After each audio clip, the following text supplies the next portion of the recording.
if you guys saw the African Development Bank. The African Development Bank gave South Africa 5 billion rand loan, not dollar, rand loan this morning. Don't know if you I saw the headline. Yep. That should lunch. You reckon as long as that, fantastic. Well, if they start working at 12. Yeah, but the question is if they're as long enough. So guys, you guys don't know our speaker today. So Professor Eddie Wolff is on there. Firstly, Professor, I need to send you very personal regards and very warm regards from Dr. Ava Blumenthal, who was so chuffed to hear that you were going to be addressing us this morning. And that's such a compliment, and I to him as well. Regards. I will certainly. What a wonderful man. We had him, he actually spoke. He was one of our speakers, one of our early speakers, actually. And he certainly, if you'll all excuse my language, scared the living crap out of us, but he did call it as it was. Yeah. He's become quite the expert on the whole UIF and labor relation issue this morning. So, sure, quite something. Yeah, there's so many new issues around that. Yeah, thank heavens we have the expertise in our country to work with it. I don't know. I for the first time in a while, I'm thinking that South Africa is in a space now where, you know, there's an old saying: when there's blood on the streets, you should invest. And then many an investor, such as Warren Buffett, have got their own quip that's similar enough to that, you know. But there's a lot of blood on the streets, and just seeing the level of corruption. I mean, my wife was, how do I say, bemoaning, which is a euphemism, a tremendous euphemism that I'm using this morning.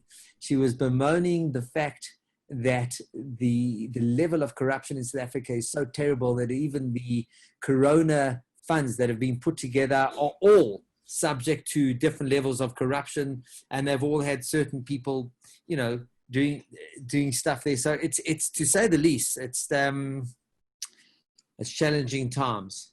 Challenging times. Now, guys, we have a small issue here. I see.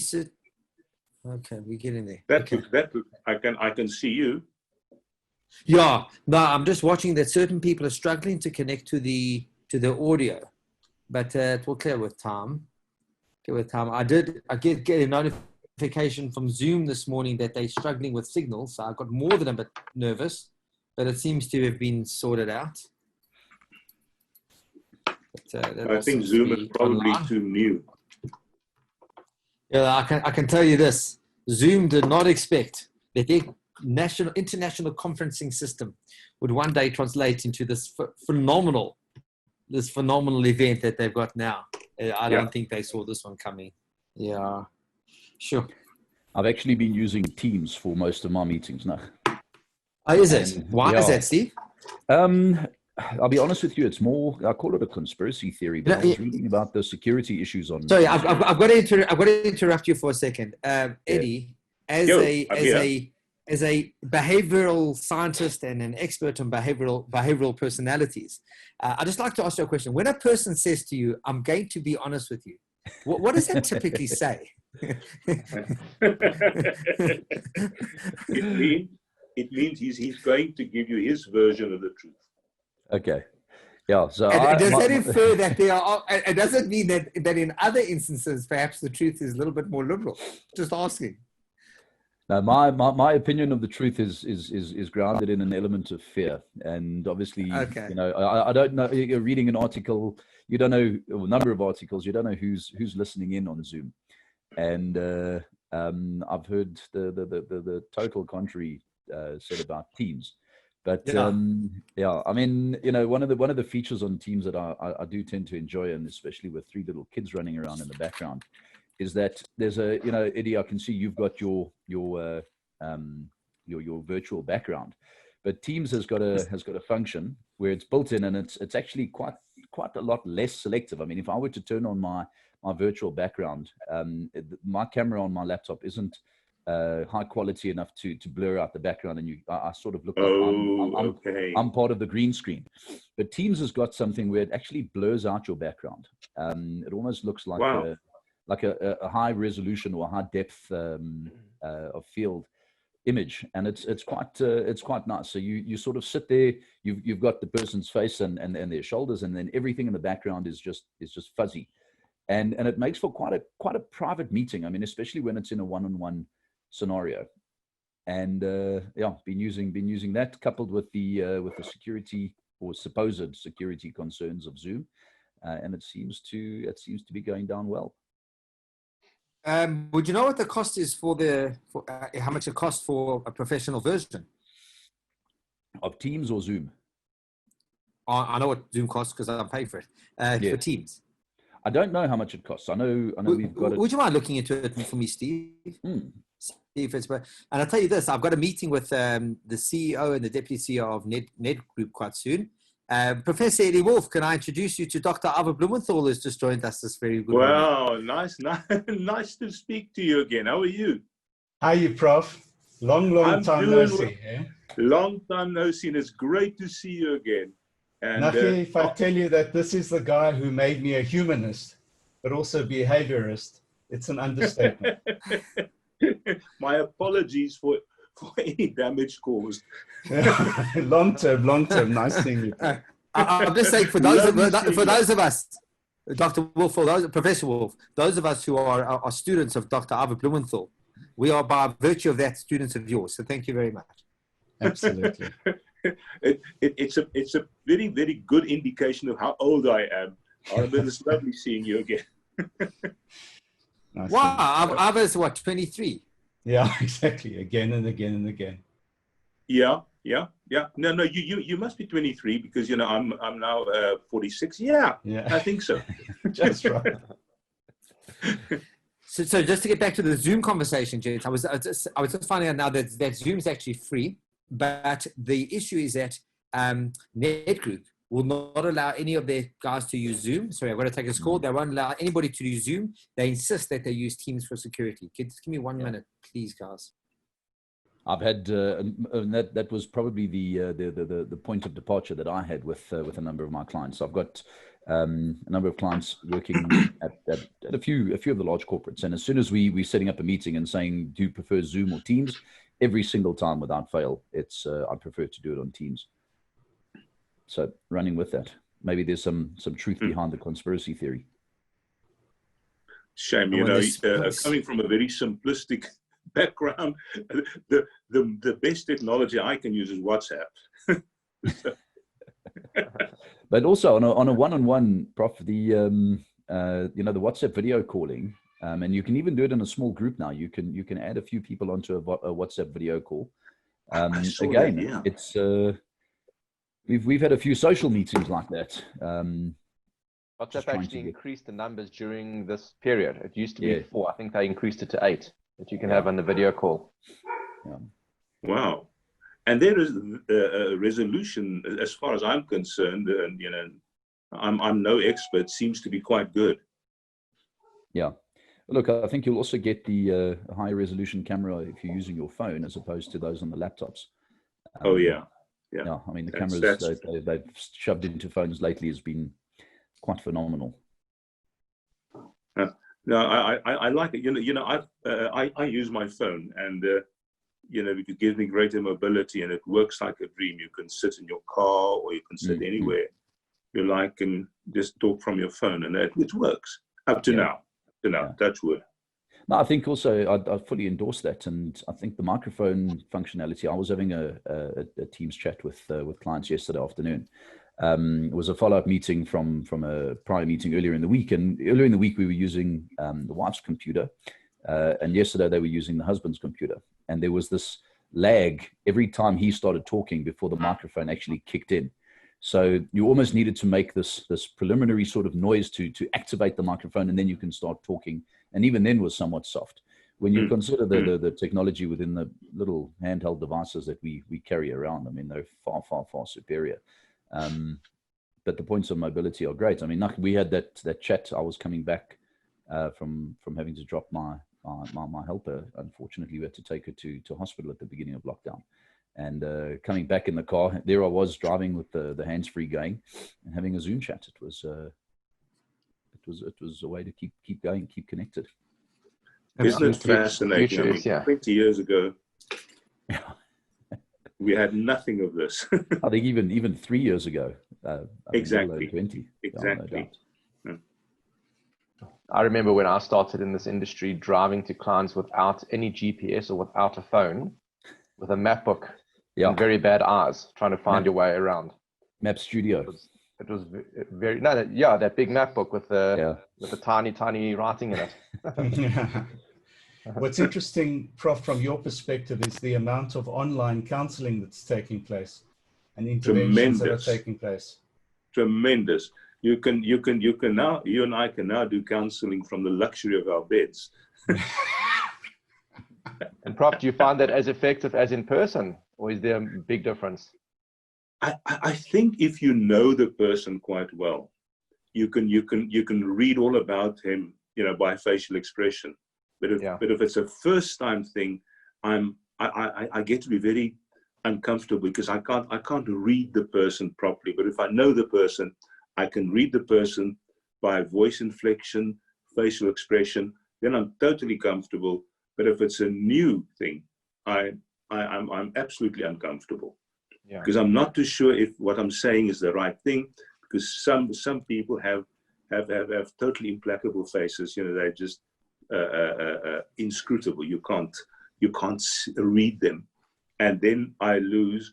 And my colleague will tell you that reading people is a very important part of our job. And I don't know if you agree with me on that one. No, I think one of the biggest pieces of research that is going to be spurred on by what we're doing at the moment is the research at master's and PhD level of disassociation. And you see it amongst the kids as well. The fact that I think that they're going to have a problem relating to one another on an interpersonal basis once they start meeting each other again. You are absolutely right. In actual fact, one of the things I'll touch on this morning's webinar is the fact that people withdraw into themselves, especially children, and then they find it hard to adjust to a new social reality. And I think I am full agreement with you, and I hope you're going to lead a lot of dissertations and theses on that, because I think the change that's going to happen is not so much of a new normal or anything like that, but it is how to rejoin the world. And the same for the business community. I mean, Nachi, if you look at yourself and you look at Stephen, I mean, you guys are able to do the majority of your business online, but that's going to affect your relationship with your clients and customers because everybody else is going to be able to get to them the same way. 100%. And you're going to be battling for business on the basis of remoteness. And I make it even exacerbate that, is that there are certain, Neil asked Prof about connecting with his patients.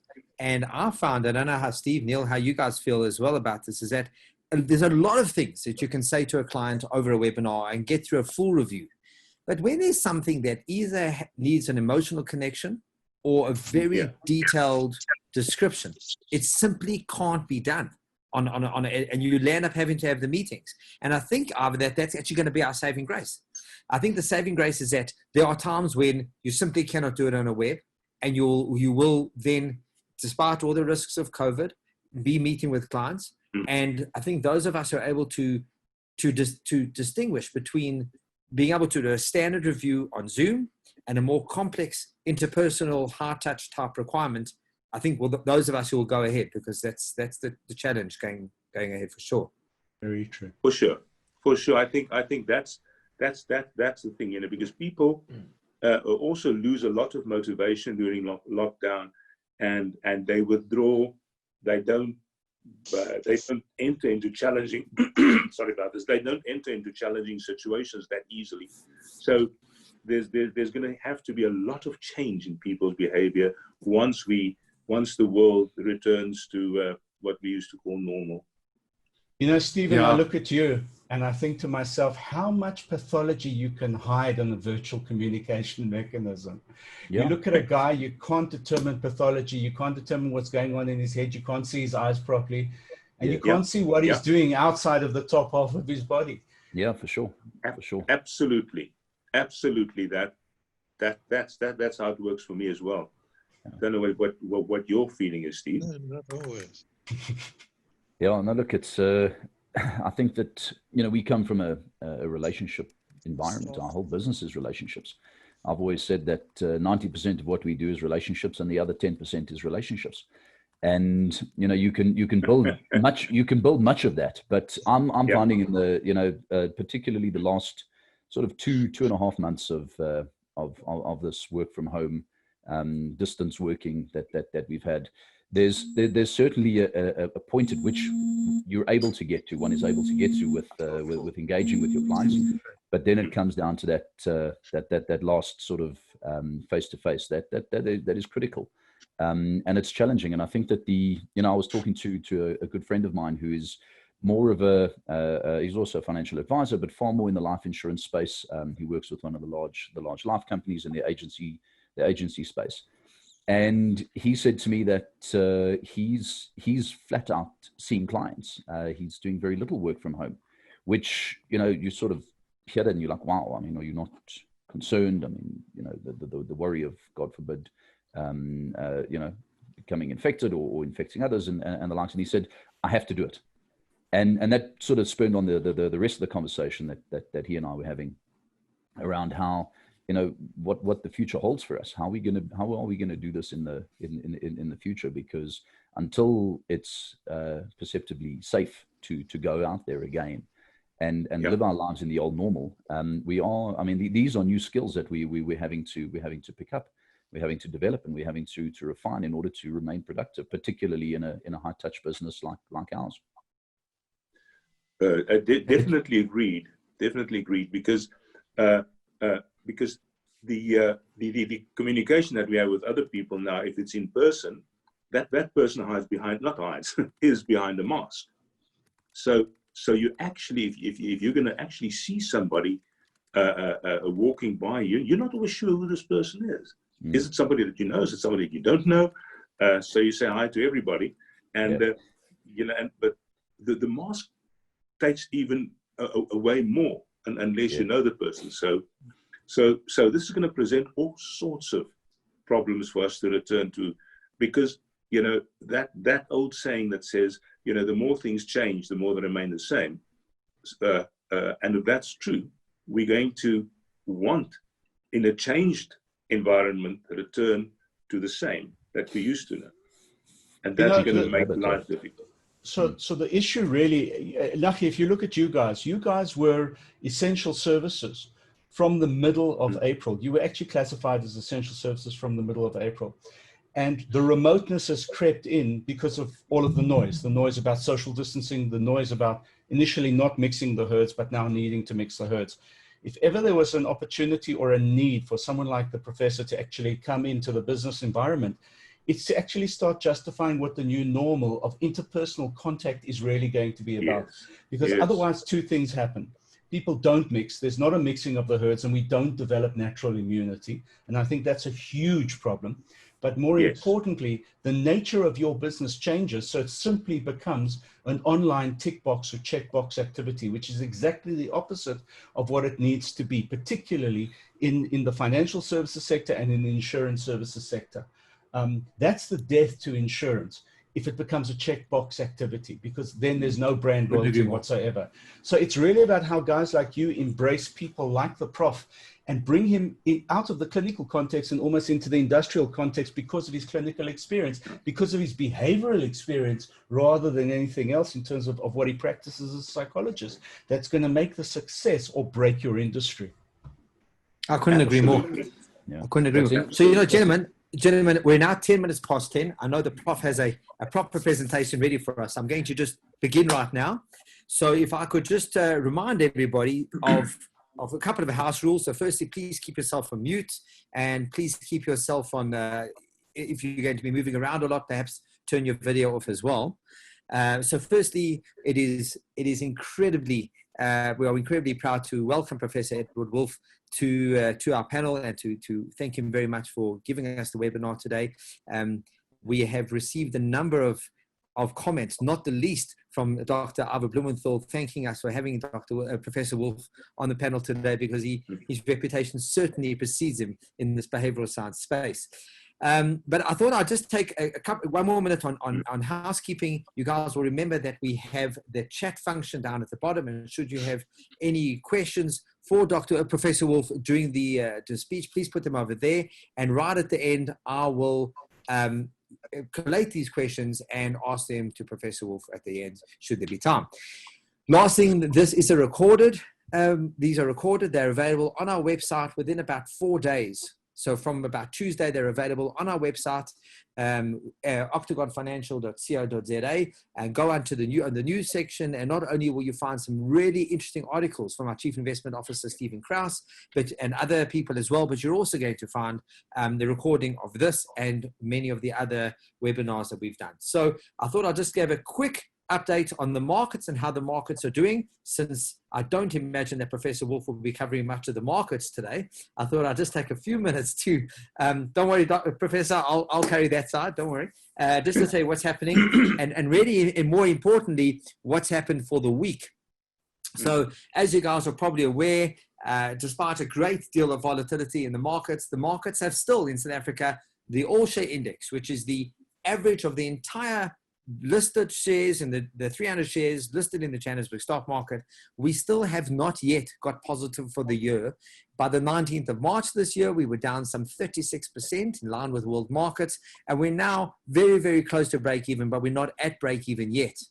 And what's quite nerve-wracking about this so-called recovery is that the recovery is incredibly narrow, is that most sectors in the market, property, general retailers, that's your Pick and Pay, your Checkers and your Mr. Price, and then your banks, the bank with which you deal, the financial stocks, are all in excess of 30% down still for the year. So January till now, those shares are still have lost 30% for the year. And so we got quite a long way to recovery, and the recovery is really being led by a very narrow stream. That would be gold and the miners associated with gold. And then the other thing, of course, is certain shares like Naspers and Prosus, who are actually doing incredibly well. Prosus up over 50% for the year.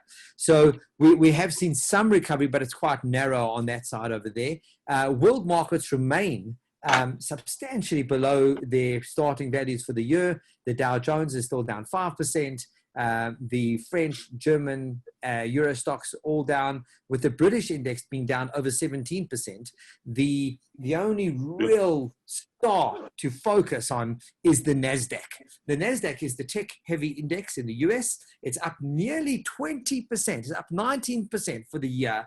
And that really is, we are right now on Zoom. Zoom is a tech stock. As we were mentioning before, I don't imagine that the creators of Zoom or Microsoft Teams, all of these were created as conferencing apps. I don't imagine that they expected themselves to do so well. But even our friend, Mr. Elon Musk, our Pretoria Boys High superstar, his company has just returned its fourth consecutive quarter of profits. And so there are a lot of NASDAQ listed stocks that are doing incredibly well. But enough about that. Oh, just to tell you, the Rand has been incredibly volatile. So we started off the year at 14 Rands to the dollar. We went as weak as 1930 odd to the dollar. And today we sit at about 1645. So that's a great deal of volatility in the Rand. But it's lovely to see that the Rand is clawing its way back to some more respectable values. Isn't it odd that we're calling 1645 respectable?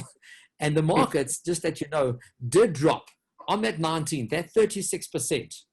You know, if you want to understand in numbers, so we look at the stock market and there's a barometer of numbers that we use. Today we're trading about 56,000, having hit 57,000 only 2 days ago.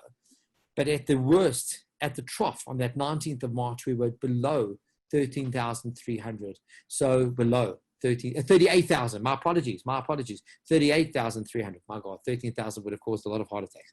So, I think that ends the conversation on the markets, and it is with incredible joy that I now ask Professor Edward Wolff to give us his take on what is exactly happening in the world, how we're going to deal with this. Professor, over to you.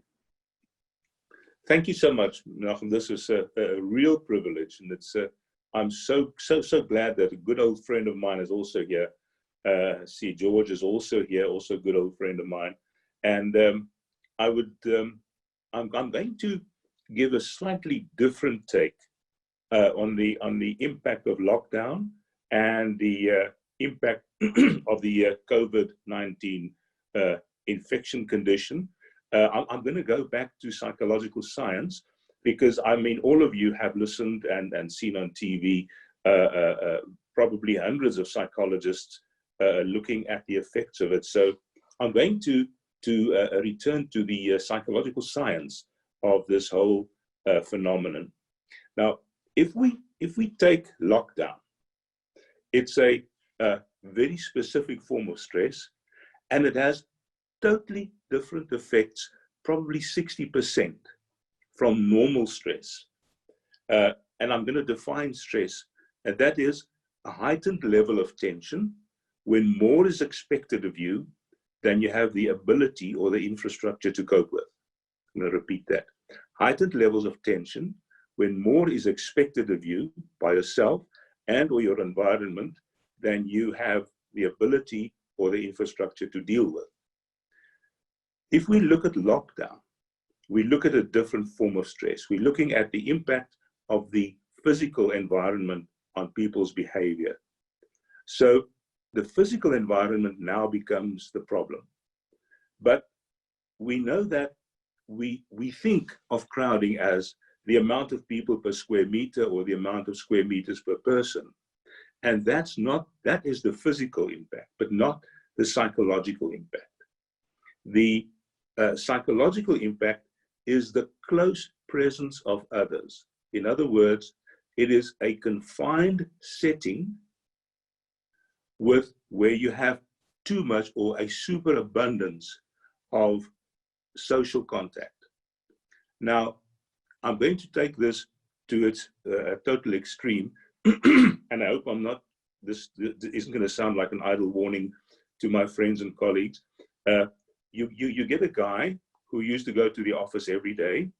His kids grow up, they leave the house, it's just him and his wife, and then he retires. And then the wife says, I can't handle him being at home. It's too much of this man. And then you look at a reasonably sized house with only 2 people. Why does it stress the wife? Because it is the social overabundance of contact with another human being. So what we're looking at here is that crowding, and lockdown is a form of crowding. It is when you have too many social contacts or too much of social connectivity from other people in the house. And that can mean 3 people in the house or 4 people in the house. But there's a limitation in terms of they can't go out as they want and when they want. So that makes it extremely difficult for them. So there's continuous social contact, even if it's with the same person, even if it's with person that know you and that care for you. And so it's the close presence of others in a confined setting. It's excessive social stimulation. And that is where the problem comes in.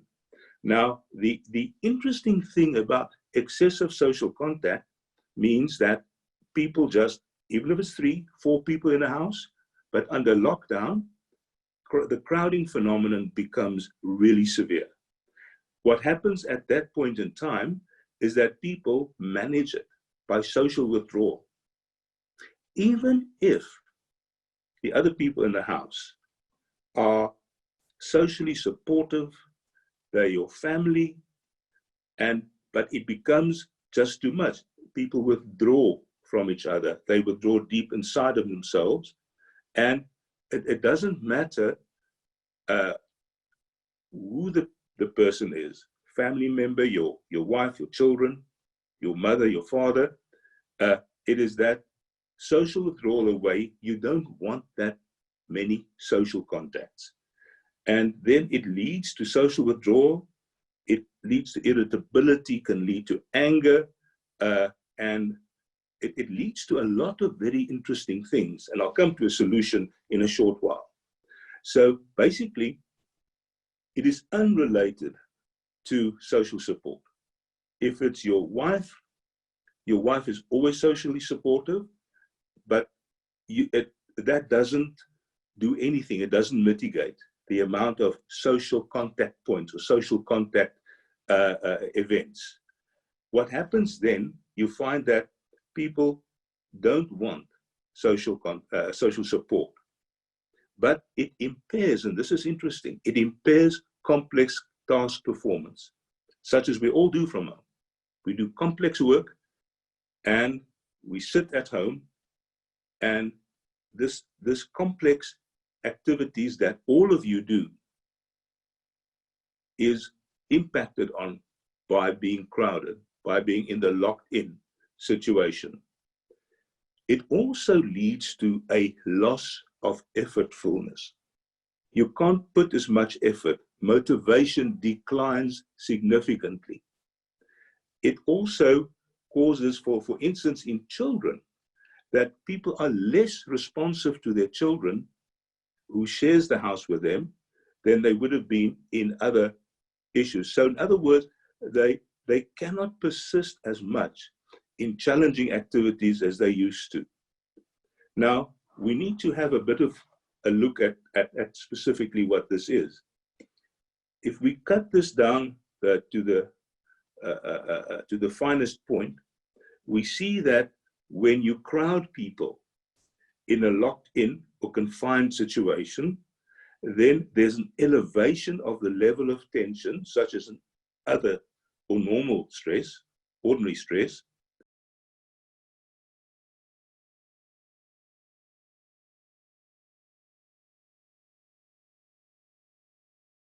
Just to summarize, we need to differentiate between physical crowding, which is the number of people per square unit. That's physical crowding. But we're talking about psychological crowding, which is too much of a social connection. In other words, that where we have that the presence of others, whether it's 3 or 4 people or 2 people, is just, but it's too frequent. In other words, we have too frequent calling contacts with these people. So in other words, basically, it's the closeness of the presence of others would seem to, via tension, enhance the prevailing situation. If you are busy and somebody comes in and talks to you, then you get irritated, and later on you get angry. And it is therefore too many people in a confined setting where there's not enough variation in the amount of contact points. So in other words, it's just a difficult situation because you have too much in terms of social contactability or contactness, and that enhances the prevailing emotion or situation or atmosphere. Now, to take that further, this leads to heightened tension, and all prevailing issues will become enhanced or intensified, leading to social withdrawal as a first way. In other words, that you have too much, so you withdraw into yourself. It impairs your complex task performance, such as the work that you're doing. There's a loss of effort. You don't want to do that. You do not persist in challenging activities such as doing business or interacting with your family. So there's a loss of effort. And for instance, if you're a family person, you don't respond as much to children as you used to. And then you also, doesn't matter how much social support you create, this is not a social support doesn't make it better. In other words, if it's like your family and you like to be with them, once it's under confined, crowded situations, it doesn't mitigate anything at all. Now, all of this is that it affects children as much as it affects adults. And it is free of culture and gender. And when it's free of culture and gender, it also causes other physical reactions.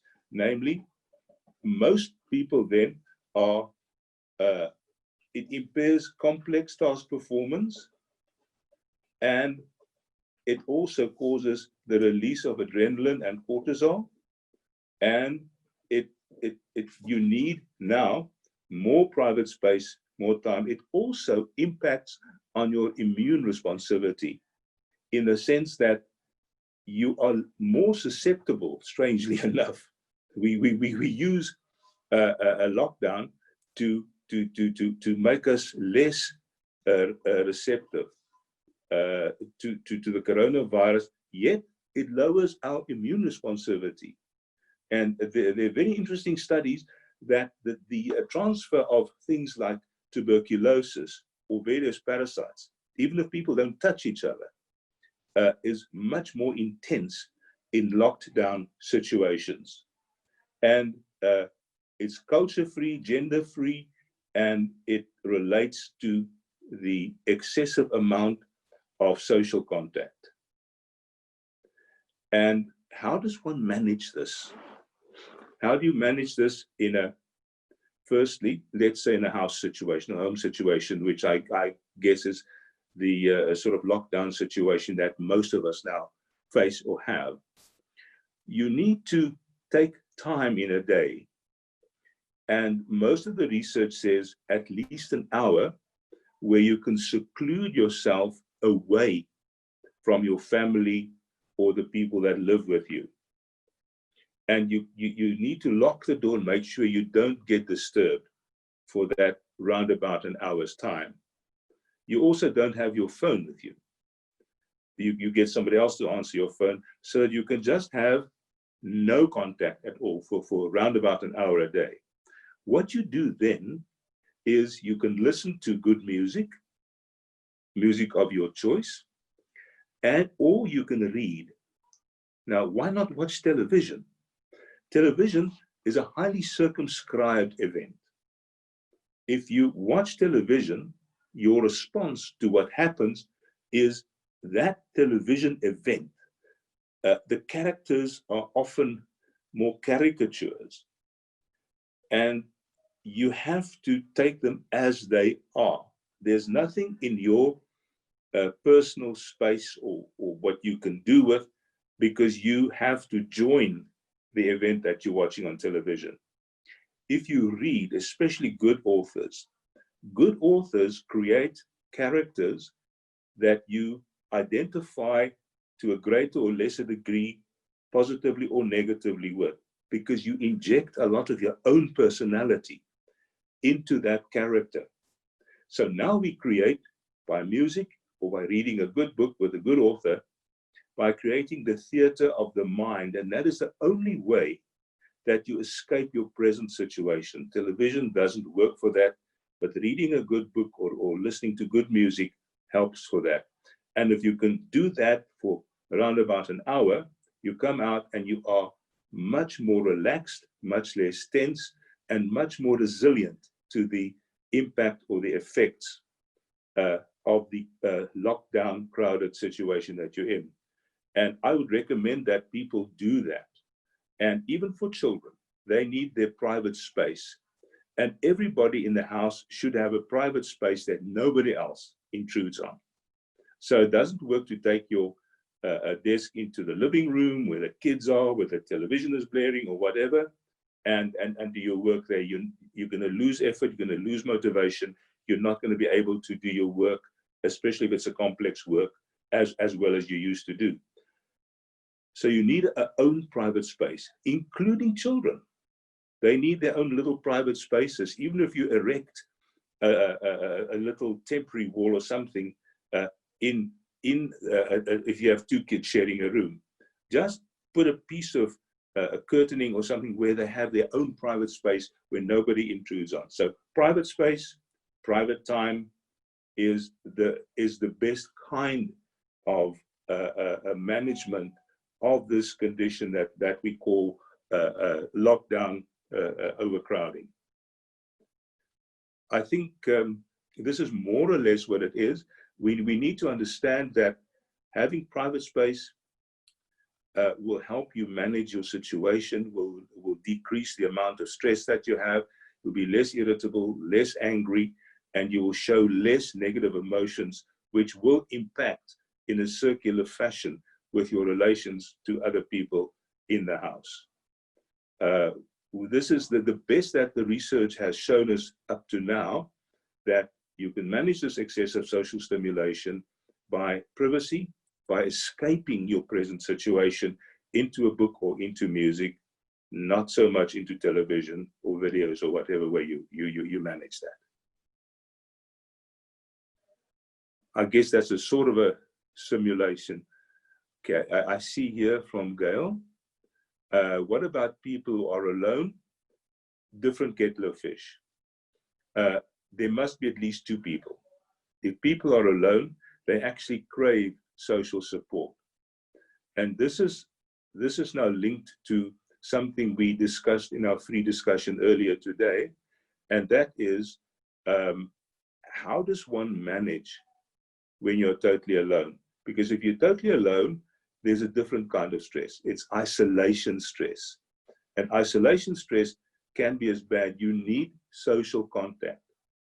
But will Zoom help you? Will WhatsApp video help you? No.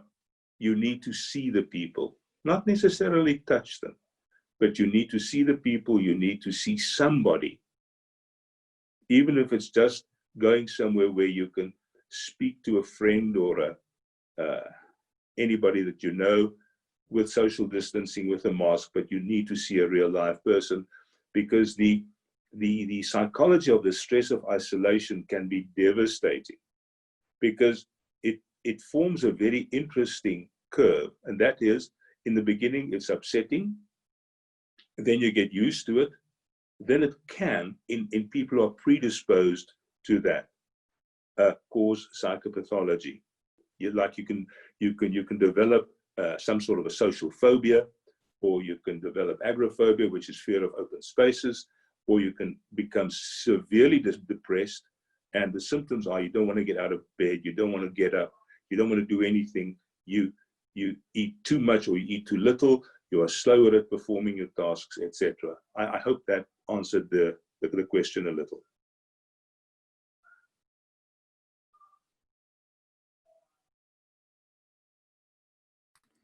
I'm sure it does, Prof. So, Prof, let me ask you another question that's come up, and we've got some really interesting questions on the same time. I don't know where you are in terms of if you want to continue, but a very relevant question right now is... No, I'm fine. Okay, fantastic. So the first one over here is... Shucks, what did I do with it? Neil, where's your question?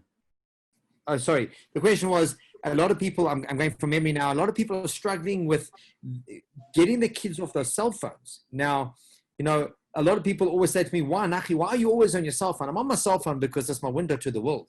It's not just a social mechanism for me. It gives me the news. It gives me updates. I get numbers from there. But our children are becoming so completely obsessed with the cell phone, and that just to get the kid outside, go play a bit of tennis, run around and just do something. How do we cope with that? Okay. Now, we need to understand something first, and that is that any behavior that leads to a positive outcome or an enjoyable outcome, two things happen. That behavior is likely to occur more intensely and more frequently. So up to 2 hours of during the day, if you go onto a cell phone or television for children more than 2 hours a day, a recent study in Glasgow showed that it becomes highly deleterious to children. But children find an escape by playing games in the sort of a local area network thing with their cell phones or their iPads, and that's pleasurable to them. But children don't have breaks because it's reinforcing to them. They want to do more and more and more and more until it becomes deleterious. So those children then become depressed, they become anxious, they become socially withdrawn to the family members, and frankly, their behavior becomes disruptive to the rest of the family. So I would suggest that those children who are glued to their cell phones, if you can limit the time per day, explain to them why, so that they will then self-limit if and when necessary. And so I would say around an hour on iPads or laptops or cell phones is really the max that children should be exposed to. And they should do other things that children typically do. And I'm talking about not just playing games, but like building puzzles, reading. Mothers can help there, fathers can probably also help there as well. And doing other things that children typically do. And unless there's total lockdown and you can't leave your house, they can go for walks, or they can engage in a specific physical activity that will be beneficial for them, but not too much by the way of not more than an hour of television, gaming, or cell phone time. So let me ask you a follow-up question to that, Prof. So one of the big challenges for us today is that our kids are doing online school.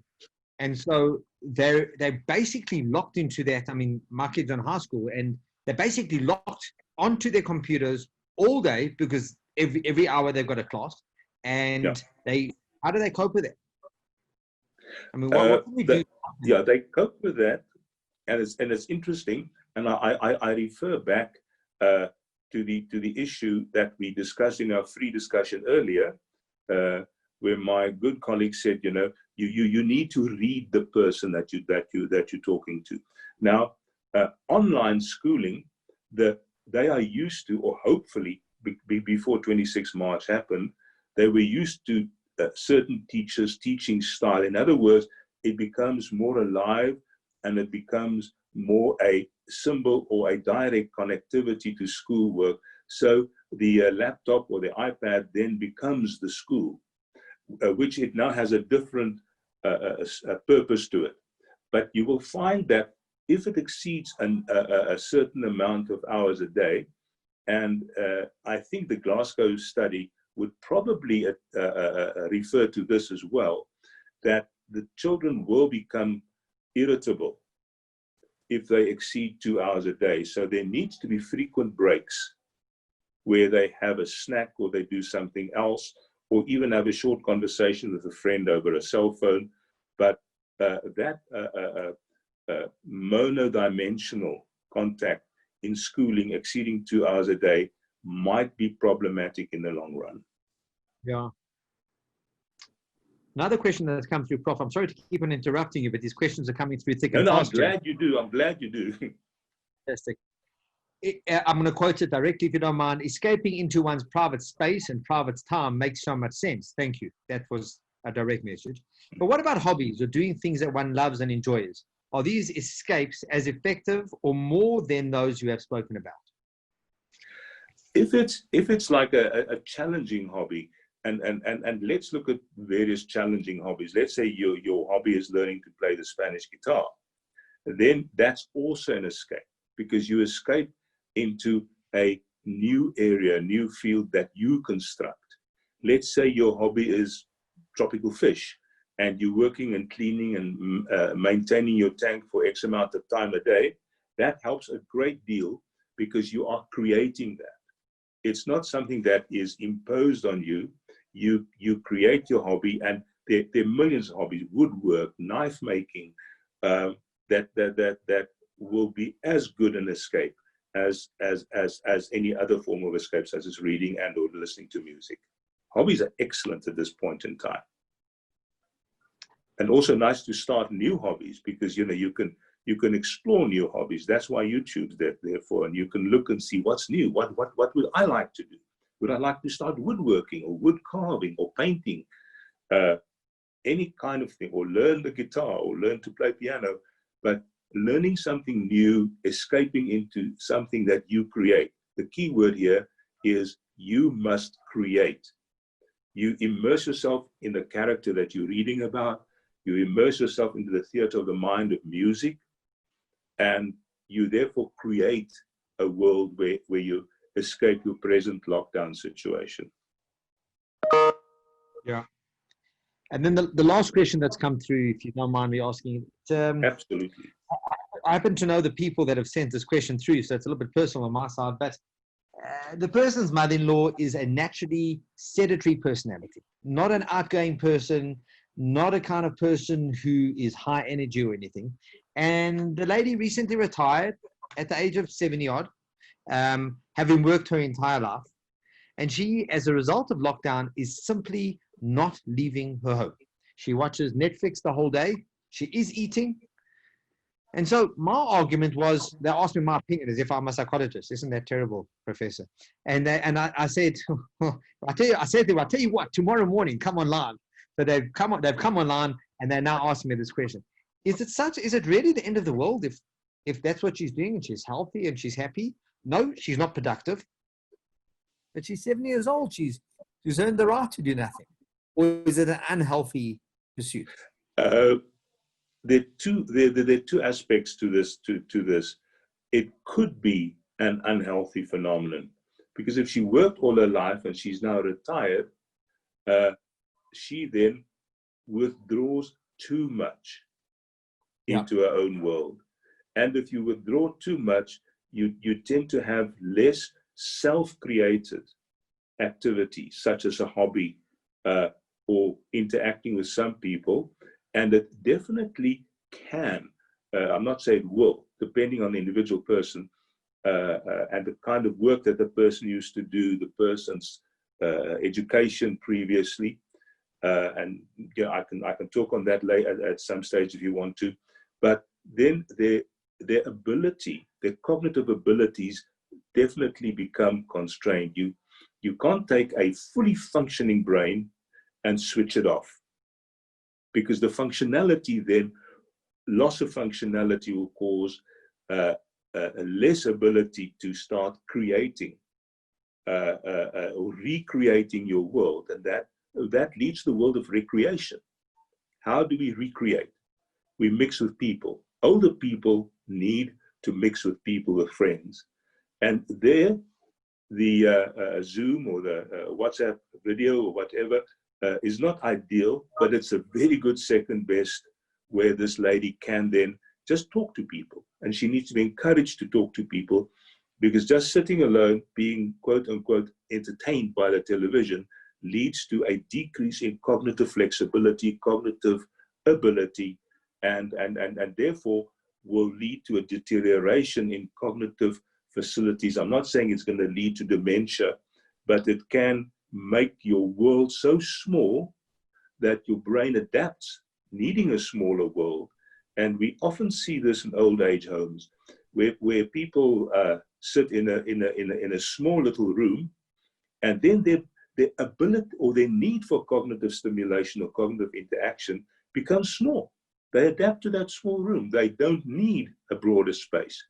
In other words, we are actually causing a person to lose her social skills, her ability to interact with others, to play with children, that would keep her alive. And oftentimes, these older people lapse into a depression, because older people are more prone to depression if you change their social situation from a work situation to an isolated situation. I hope that answered it a little bit. Yes, well, I hope for them it did. Thank you. So, Professor, I'm not sure where you are in your presentation, because I think I interrupted you. No. I think I wanted to just conclude and say, we mustn't look at the lockdown stress or lockdown context as a normal stressful context. We need to see it for what it is, the few things I mentioned, and we need to make sure, and this goes against what I just said about the older lady. She's my age, so that's fine, I can say it. That you need to treat it as a special kind of stress, and that we manage differently from the way we handle other forms of stress. because we often handle other forms of stress by team sports or going to the gym or doing whatever. Here, we need a lot of me time and a lot of time where you create or recreate yourself in the form of music, in the form of a hobby, in the form of reading, where you can remain yourself without losing anything. Because bear in mind, the negative consequences of this whole thing can be quite severe. Yeah. Sorry, Prof, I can just see somebody typing a question now, so I'm going to delay for a couple of moments. Yeah, absolutely. The question is, I would think that most people would struggle more due to lockdown emotionally. Are there any personalities that could flourish through this lifestyle just for interest sakes? Actually, before I hand over to you, Prof, I can tell you that I'm flourishing. I think this is one of the better parts of I think some people can flourish, depending on your earlier exposure to social situations or earlier exposure to being on your own and alone, that certain people can flourish. I would say that people further on the scale of being introverts might do better.